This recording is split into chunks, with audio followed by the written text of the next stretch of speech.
Сильные яйца, сильная страна. Чем вам не нравится село в Башкирии? Туалетов нет, ничего, зато река рядом, лес. Как заботится о нас Центральный банк? Если это, конечно, можно назвать заботой. Вывозить доллары из России нельзя, а Америка инициирует обмен этих своих бумажек на новые. Оп! Идет подготовка правительства к тому, чтобы затянуть пояса. Будут сразу столпотворения, очереди. Дорогие мои россияне, нас ебут, а мы крепчаем. В чем секретный соус? Я отвечу на вопрос. У всех людей разный рост, и не важно, где ты рос. А в чем секретный соус? Окей, я еще раз отвечу на этот вопрос. Всем привет! Сегодня на канале номер 1 про бизнес и деньги, новости. И начинаем, как обычно, с хороших. Пингвины у московского зоопарка отдыхают у бассейна. Пингвины Гумбольдта — не летающие птицы, а относятся к роду очковых пингвинов. Пингвины, зоопарк и очковые. Сочетание просто ядерное, да. И вот что интересно, очковые пингвины совершенно не очкуют в московском зоопарке. Они прыгают в бассейн, развлекаются, плещутся, зрители на них смотрят и так далее, радуются, детишки в восторге, да. Поэтому, ребят, все, кто очкует сейчас, по разным причинам, да, посмотрите на очковых пингвинов, они не очкуют, поэтому и вы тоже не очкуйте. Центральный банк установил ограничения на выдачу необеспеченных потреб кредитов. Из-за роста закредитованности граждан Центробанк наконец взял и установил лимиты для банков и микрофинансовых организаций. И давайте с вами вместе посмотрим, что конкретно Центральный банк ограничил, чтобы, так сказать, знать, как заботится о нас Центральный банк, если это, конечно, можно назвать заботой. Итак, объем необеспеченных ссуд и кредитов заемщикам с показателем долговой нагрузки свыше 80% не должен превышать 25% от всех выдаваемых в первом квартале займов. Типа трэш-кредиты, которые, явно символизируют о том, что, не сможет человек возвращать кредиты или вероятность этого, практически около нулевая, не более 25%. То есть все-таки можно. Нельзя, но все-таки можно. Идем дальше. Доля выдаваемых необеспеченных займов и кредитных карт со сроком более 5 лет ограничена на уровне 10%. Знаете, как раньше было? Всем раздают кредитные карты, необеспеченные займы, типа на 5 лет. И типа кредит висит, что он будет обслуживаться. А потом через 5 лет выясняется, что он не просто не будет, а он уже все. Этот человек никогда его не вернет, потому что за это время он набрал еще кредитов, и он никогда голову уже не поднимет. И все. Идем дальше. МФО — это микрофинансовые организации. Заемщикам с нагрузкой выше 80% не смогут выдавать более 35% от всех потреб кредитов и займов с лимитом кредитования. Сейчас в МФО, например, более 80% кредитов необеспеченных и с трэш-ставкой и так далее. И поэтому регуляция до уровня 35% — это серьезная такая серьезный показатель. То есть многие МФО уйдут с рынка, которые совсем уж трэш делают, да, останутся такие более серьезные. Вы все видели, как заботятся, и вроде как я даже оцениваю, что более-менее, понятно. Но это понятно из их логики. Из моей логики, из моего мировоззрения вообще непонятно. Регулирование, сколько займов будет выдано, окей. Но почему не регулируется, размер обслуживания? Ведь поймите, если человек платит от своих доходов значимую сумму на обслуживание кредита, на что он живет тогда? Вот и все. Значит, его вынуждает пойти взять еще займ, да? Займ на займ, да, на обслуживание и так далее. И она долговая петля, и все понятно. Ведь на самом деле Центральному банку просто суждено когда-то начать регулировать нагрузку на обслуживание. Ты можешь взять займ только на уровне, что твои все платы совокупные по кредитам составят не более 20% от твоих доходов. Все, тогда ты не попадешь в долговую петлю, что ты не сможешь никогда расплатиться. Я думаю, это был бы более прямой, простой способ. Я не понимаю, почему его нельзя внедрить, потому что он очень логичный и так далее. Но я уверен, что чиновники идут, знаете, каким путем? Не таким, который был бы логичным, а таким, какой был бы им удобный. Поэтому это не плохо, не хорошо. Это вопрос эволюции. Просто в России, в богоспасаемой стране, эволюционные процессы идут слишком медленно. Несвоевременные действия, да, эта несвоевременная актуализация, что ли, она создает условия сжатой пружины. И потом пружина как распрямляется и бьет по башке. Поэтому я ратую за своевременную актуализацию. Поэтому учение об актуальности Игоря Рыбакова — это то, что я использую уже 30 лет. Технониколе, другие мои проекты и вообще все, где я проявляюсь, на самом деле это все следствие учения об актуальности Игоря Рыбакова. Если, кстати, ты хочешь освоить это учение и сам стать актуальным, и убедиться на том, что это очень выгодно присваивать обстоятельства себе с выгодой, с минимальными издержками, используя учение об актуальности, ну все, возьми и попробуй, вдруг тебе подойдет, так же, как мне подходит и сотням тысяч моим учеников. Проходи вот по этой ссылке прямо сейчас. Курс «Предприми себя» называется, да? Я тебя жду, и в конце концов, ну прокачай ты свою актуальность и, наконец, начни жить достойно. Россияне сократили траты на бары и рестораны на 26%. Средний чек сократился за год до 1000 рублей. Регионами-лидерами по тратам в барах и ресторанах, ну, конечно же, стала Москва. Там средний чек под 2000 рублей, а в Санкт-Петербурге где-то 1300 рублей. В Московской области 1800. О, видите, 1800 и почти 2000, то есть Московская область живет примерно так же, как Москва. Я тут удивился, что во всей России всего 7% людей, у кого зарплата выше, чем 100 тысяч рублей. Получается, Москва не Россия, а Россия не Москва. Поэтому те, кто живут в Москве, ошибочно полагают, что вот тот уровень жизни, который здесь вот в городе Москва, то, что вот Собянин тут вот Москву украшает, вот эти плитки перекладывает, что вообще говоря вся Россия так живет. Ну вы выезжайте вот 50 километров от Москвы и посмотрите. Ну 50-100, вы все увидите, какая она на самом деле вот Россия, какая она неухоженная, сколько много земли, которая ждет ваших рук, вашей нежности, вашей любви. Поэтому, ребят, на самом деле нам на всех хватит вот этой вот проявленности. Пойдем хутора построим, теплички, производство и так далее, да? И не нужно нам длинное финансирование от Центрального банка, скинемся, да? Кооперативные артели создадим и так далее. Ребят, на самом деле, в общем-то, а выхода-то другого нет. Либо жить в жопе, прозябать и на самом деле дождаться, когда сосать у шарика станет лучшей затеей, либо пойти и сделать уже своими руками все, что давно надо было сделать, так пойдем сейчас и сделаем. Построим школы, детские садики, создадим все, чтобы жить достойно. Хватит ждать и терпеть, хватит быть терпилами, хватит быть ждунами, ждать какого-то там второго пришествия, терпеть и обосновывать вот это свое житие-бытие, что кто-то нам опять мешает. Плохому танцору, как известно, что мешает? Яйца. Давайте так, либо нам мешают яйца, либо мы люди с яйцами. Мне яйца не мешают, мне яйца помогают.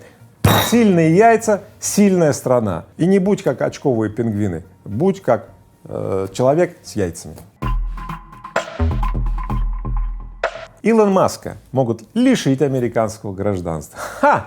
Вы знаете, что при лишении американского гражданства гражданин обязан выплатить налоги со всего своего состояния. А у Илона Маска что-то там 180 миллиардов долларей, это значит, американский бюджет одномоментно получит не просто нехилую сумму, а небывалую сумму, да? Какие-то в Америке хитрожопые люди сидят, они знают, как поправить свой бюджетный дефицит, они знают, где взять дополнительные источники финансирования, ну крутыши просто какие-то.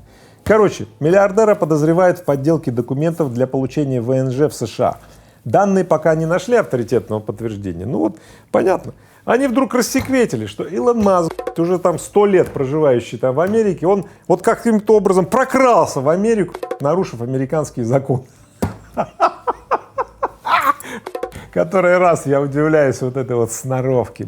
Американцы, они поимеют кого угодно, даже самого Илона Маска. Поэтому самые сильные инноваторы, кто бы вы думали? Джек Ма, да? Стив Джобс, Илон Маск. Хрен-то с два, америкосы. Итак, суть вопроса. Расследователи Capital Hunter заявили, что владелец крупнейшей соцсети Twitter теперь подделал документы об образовании, так как не хотел покидать Штаты. На самом деле Маск не владеет степенью бакалавра по физике, сказал в Capital Hunter. Вот так. Поэтому те, кто нам говорил, что надо учиться, и тогда все в жизни получится, выходят, они что, хотели нас опять поиметь? Чтобы мы научились работать на фабриках, стали клерками и так далее, бумажки научились перекладывать. Они в это время, да, бросали школы, да, и строили Теслы и так далее, становились самыми богатыми людьми. А я давно говорил, что если вы действуете так, как вам рассказали другие, то вы не сами используете в свои выгоды, свое тело, ум и сердце, а вы просто служите их интересам и так далее. Для этого я записываю и буду записывать свои выпуски чтобы вы могли овладеть учением об актуальности Игоря Рыбакова и использовать свое тело, ум и сердце с выгодой для себя. Поэтому хотите быть успешными, как Илон Маск, будьте яркими. Не соблюдайте правила, которые установили другие, чтобы вы, вот, соблюдая эти правила, получили травинку, зарплату, сидели вот довольные жизнью, сказали, ну, не мы такие, жизнь такая. Все, изменяйте правила, создавайте свои правила. Ну и самое главное, как Илон Маск, сами станьте правилом. Вот моя жизнь, мои правила. Я так решил, я так живу. Российские производители иван-чая собираются купить Липтон. Опа! Сейчас несколько компаний обдумывают покупку российского подразделения Экотерра, производящей чаи под маркой Липтон. Идут вот переговоры, кто же там купит эти там чаеразвесочные там фабрики, упаковочные и так далее. И вот производитель иван-чая говорит, мы купим. Наконец-то, ребят. В слове Липтон есть что-то липкое. Да, когда в студенчестве мы заваривали эти пакетики Липтон, да, они были такие желтенькие, красивенькие и так далее, но меня всегда не покидало вот это вот чувство. Что за чай Липтон? Вот иван-чай, я понимаю, иван-чай, понимаешь, нормальный такой чай, ладно, не открывается, ладно, нормальный такой чай, коробка, во всяком случае, нормальная, да, я уверен, что в России должны быть свои сильные бренды, и иван-чай — это хороший сильный бренд с корнями, с традициями, а слово Липтон мне давно не нравилось. И вот производители иван-чая передали мне тут подарки, да, и вот написано у них иван-чай, эмоциональный баланс, например. Иван-чай, ароматное счастье. Ха-ха, вот так. А, вот еще, значит, иван-чай производители производят чагу березовую, причем они ее назвали чага-кофе. И сказали так, ребят, если кофе кончится, можете чагу. А чага — это такой гриб, короче, да? Поэтому, ребят, мы без кофе не останемся. Без кофе — это просто вот вода с каким-то коричневым этим, там, намешано что-то. Это тоже коричневое. Правда, много чего есть коричневое. Поэтому, на самом деле, привыкайте. Знаете, я когда в студенчестве пришел, я же вот пиво не пил, водку не пил и так далее. Ну ничего, привык. Где-то вот 3 недели по стаканчику, по полстаканчика там пивасика, да, черная, Балтика, я помню, там вот номер какой-то, я не помню, там 6-й, что ли, или что. Противно было, вы не представляете как. Но все студенты пили, и я думал, ну они пьют. И я вот приноровился, через 3 недели нормально мы сидели, выпивали там целыми ящиками, да. Поэтому возьмите иван-чай, привыкайте. На самом деле, знаете, как бы все надо делать вовремя. Я уже начал привыкать. Если ты тоже начал, давай будем вместе. Президент России Владимир Путин смягчил бюджетные правила на ближайшие 3 года и увеличил налоги для нефтегазовых компаний. Вот согласно этому документу на государственные траты можно будет направить не более 8 триллионов рублей нефтегазовых доходов до 2025 года. После этого цифра будет индексироваться на 4%, но это типа соответствует целевому уровню инфляции.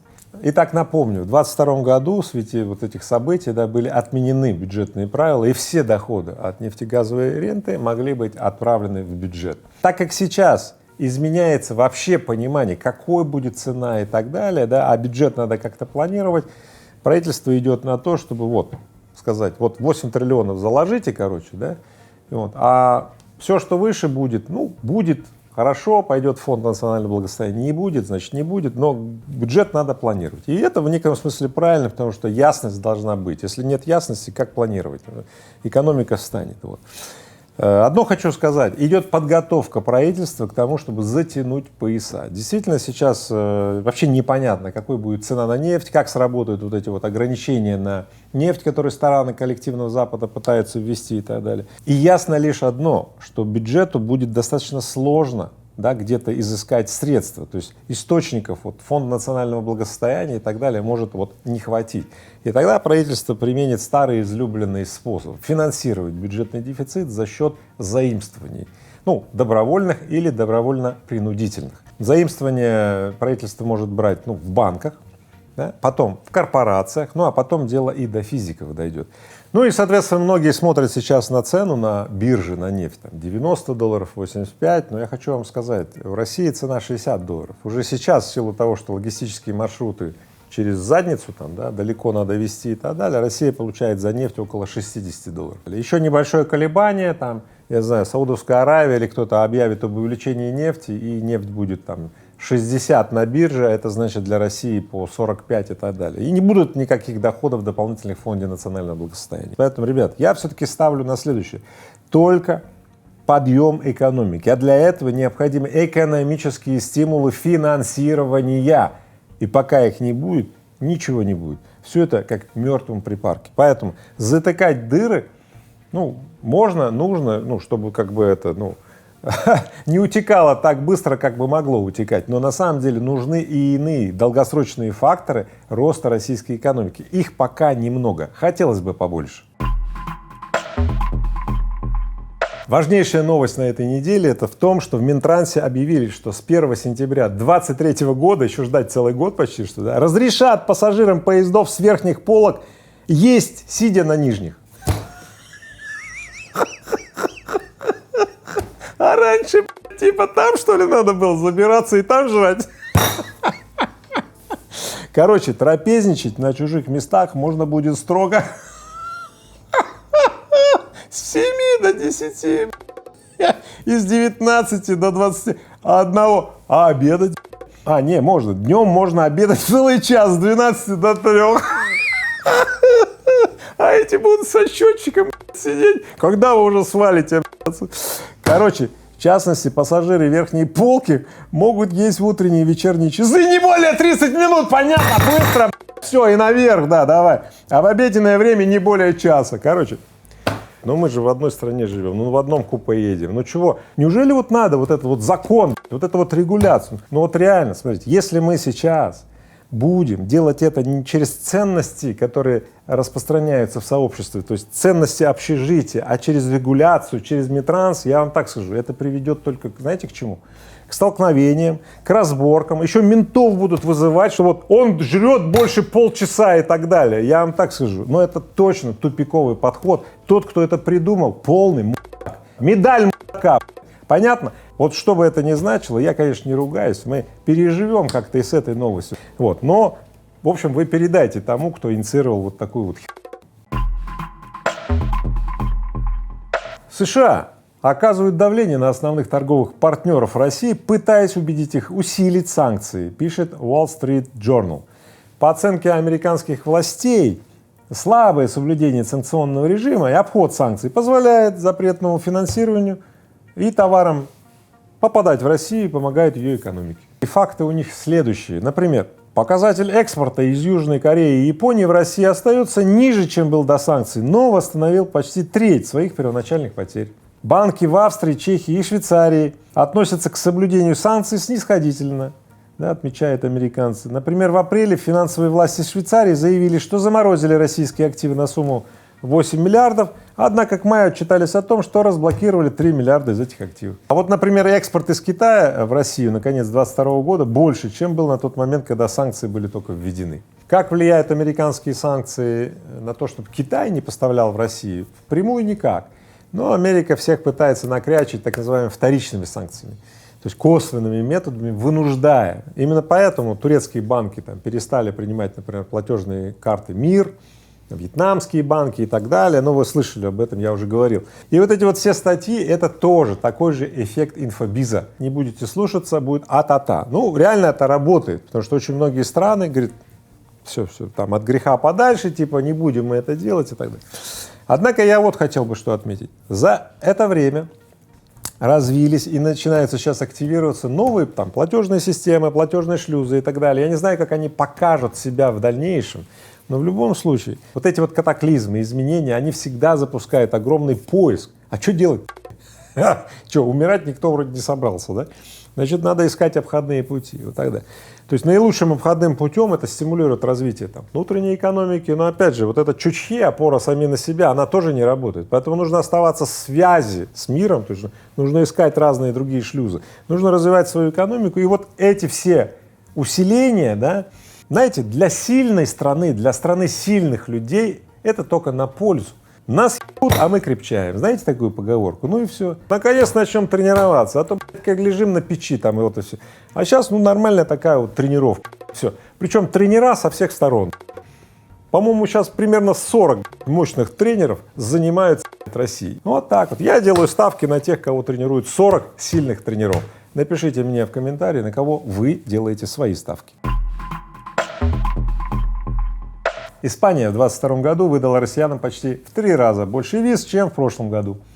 Прошлый год был пандемийный, и поэтому там было резкое сокращение, ограничение на посещение и так далее. 108 тысяч виз краткосрочных выдала, значит, Испания. И это все на фоне того, что некоторые страны по шенгенским визам не пускают россиян. Но я вам так скажу, по сравнению с 2018 годом это почти в 4 раза меньше. Тогда было выдано почти 500 тысяч виз. Однако хочу вот что отметить. Многие россияне купили какие-то домики, дачки, виллы в Испании и испытывали трудности в пандемийные времена проникнуть на эти свои дачки. Сейчас испытывают трудности. Ну а цена вопроса — это как лететь там через какие-то третьи страны, ну дорого.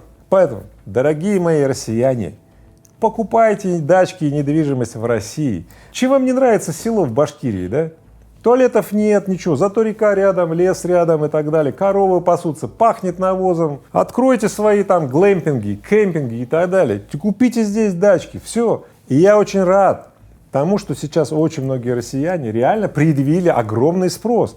Все, создаются такие своеобразные вот поселки вдоль Волги, вдоль рек, там, Кама и так далее. Поэтому, смотрите, интересуйтесь этими предложениями, создавайте спрос, таких мест будет становиться все больше и больше, и доступность будет расти. Потому что сейчас, конечно же, в России не так много качественных предложений по отдыху, это правда, но их и не будет, если мы будем продолжать возить свои кровно заработанные бабки, как Канары, там куда-то в Испанию, еще хрен знает на какие-то Мальдивы и так далее. Ребят, благоустраивать надо свою страну. И вам несколько фактов. 90% людей, вот кто в Америке, они живут, отдыхают, там ездят на курорты только в Америке. Да не нужен берег турецкий. И поэтому вот эта вот культура поощрения, да, вот этих вот турпоездок и так далее, ну навязанная эта культура. Ну, в общем, я ратую за это и сам очень сильно поддерживаю многих своих учеников, которые создают вот эти вот места нового, современного, качественного, недорогого отдыха.